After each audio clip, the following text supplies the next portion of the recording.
This is Unit 1 argument presentation. In the date in question, our fire department entered the location 614 Main Street for a structure fire.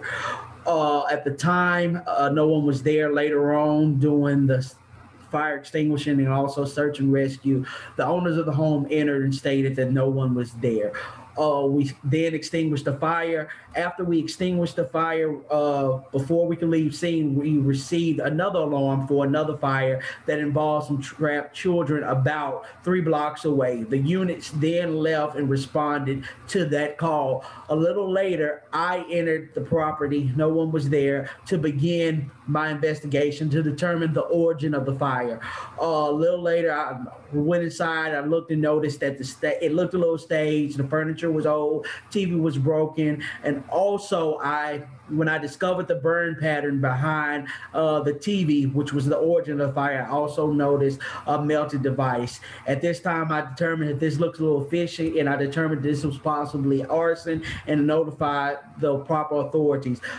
Around this time, a little later, the owners of the house, they entered back into the property with their lawyer and said that all the evidence I found needed to be suppressed according to the Fourth Amendment, which states the right for people to secure their persons, houses, paper, and effects against unreasonable searches and seizures shall not be violated, and no warrant shall be entered but upon probable cause. So within this law, it also states that under certain circumstances that we're allowed to search. It's also stated that one of those circumstances is to fight fire, and that we are allowed to stay on scene for a reasonable amount of time to determine the origin of cause.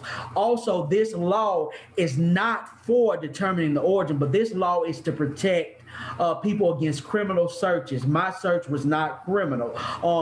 In the case in Michigan versus Tyler, they also had similar circumstantial evidence, similar situation. The Supreme Court ruled that the evidence was admissible in court because of the Fourth Amendment.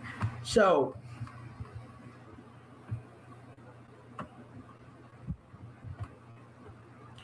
if we look at this chart, we can also see that thousands of lives were lost in 2018. Billions of dollars were also lost. There were over 15,000 injuries. So firefighting is very dangerous. So we need to do whatever we can in order to protect our citizens and to protect our firefighter. And that way is to prosecute arsons when we have the proper evidence. Thank you.